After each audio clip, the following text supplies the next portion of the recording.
I'd like to spend a few minutes talking with you about the types of funding opportunities that exist. And the good news is there are funding opportunities available. Drilling down a little beyond that, what's important to recognize is that there's a need to find an opportunity that aligns with your research interest or your career stage, and NIH and CDC and FDA are not the only funding sources out there. So, and really, it's all about timing. So this is just an overview slide. I'll go into this in more detail. The bottom line being that there are very broadly focused sort of omnibudsman funding opportunities that you can apply to, and there are more specific funding opportunities that might be issued by a single institute, such as a funding opportunity from the National Institute on Child and Human Development to use existing data and stored biospecimens.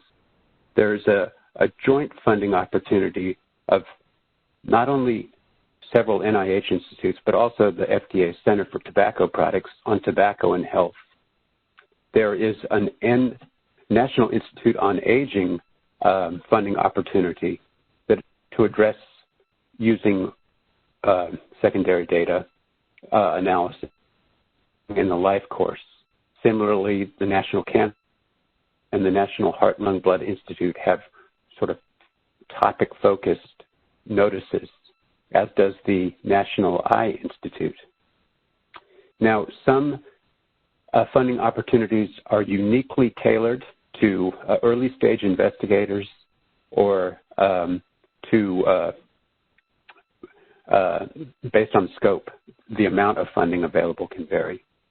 So this is just to make sure that no one thinks that this funding source is the multi-agency steering committee for MDAC and TLMS. You'll have to find funding through established mechanisms. And the purpose of this investigation is just to orient people to the types of funding sources that are out there. So, in general, I think it's important to realize that the sponsor institutes and agencies consider it to be a win when a funding award is issued for these research resources, MDAC, TLMS, NLMS. And so we're not solely focused on our research mission. We'd like to see this resource used for an array of health-related research. In addition, as is the case with the tobacco resource, the TLMS, institutes' interests often overlap with, and that's one more reason why we're always happy to see it being used for informative health research. Where things start to get interesting is that some institutes support a variety of mechanisms, including the parent R01 grant, R21 and R03 grants, and others are restricted to a subset of mechanisms. I have some examples here. My advice is to use the internet to look at the institute-specific websites about that outline their relevant interests and identify the program officers who can help answer any questions you might have. And one example is provided here, but that exists across many different institutes. So in the timing is everything category, it's really important to realize that some of these opportunities either have expired or will expire, and new ones are always emerging. So if you simply look at the internet without looking at the expiration date and the receipt dates, you may find some legacy announcements that are no longer really available. I would also recommend that you talk to program officers in the institute that you think might be a good funding source, as well as your mentors and colleagues about opportunities that might be available at the time of your application.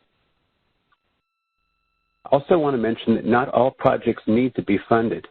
As Sean Cody was saying earlier, the MDAC and TLMS and NLMS provide a very good way to do research with robust data at no specific cost for access to the data. However, funding can be a very useful milestone professionally and career-wise. So if you are going to use, to apply to a funding opportunity, please know the receipt date, the award, and funding calendar to make sure that you find one that aligns with your needs. So the various types of awards that are out there can address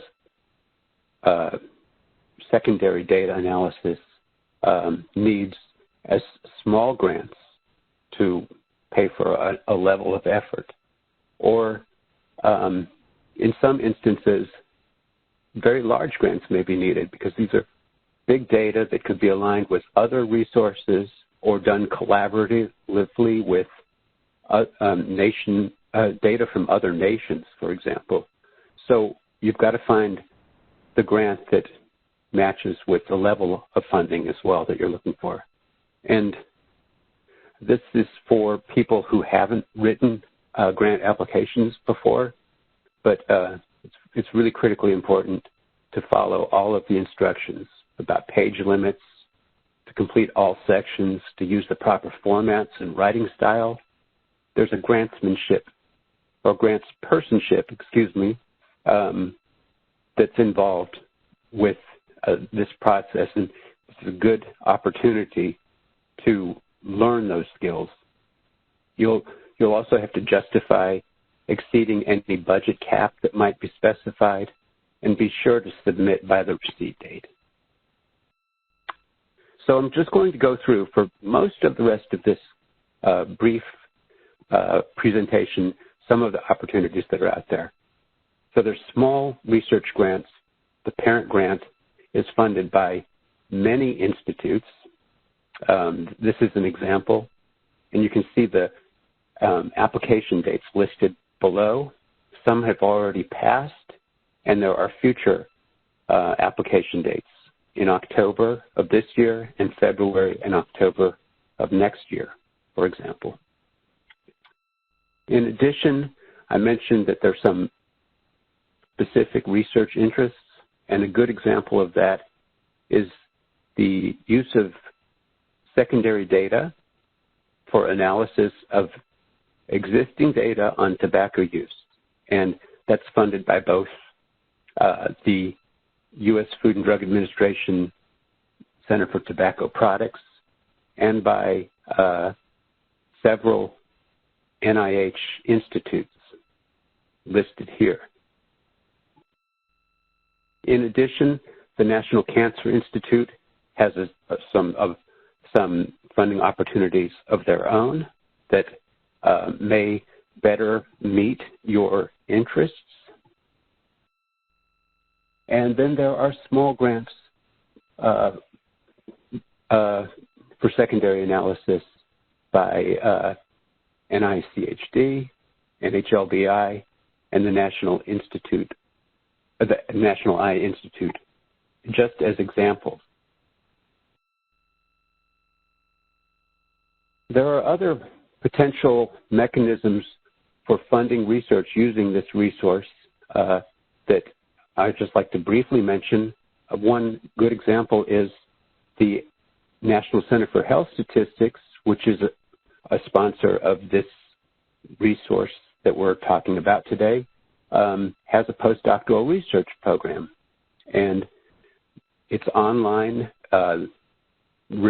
described in great detail. And once again, timing is important. The start dates for this year it may have already been identified, and it may be next year before this is available. But please go to the site and look it up and contact the program officer that's listed on the announcement. Some of our other sister agencies in Health and Human Services also fund secondary data analysis, including HRSA and the Administration for Children and Families, Early Care and Education, data analysis opportunities, NIOSH, and NIH isn't the sole source of funding out there. So the United Kingdom, for example, has some secondary data analysis grants that provide a substantial amount of funding. So for larger grants, I just give that as an example. So just to review, there are many, many types of funding sources by topic area, by career stage, and by the dollar value that's needed to complete the analysis. So a successful application is made more likely by finding the right research interest, paying good attention to the award calendar, and developing a really well-written application. This grantsmanship skill is an acquired skill, and it helps to talk with colleagues. That is all I have at this point, but if I can be of assistance, please use email to contact me, and I will try my best to put you in contact with people who can help you with your interests. Thank you very much.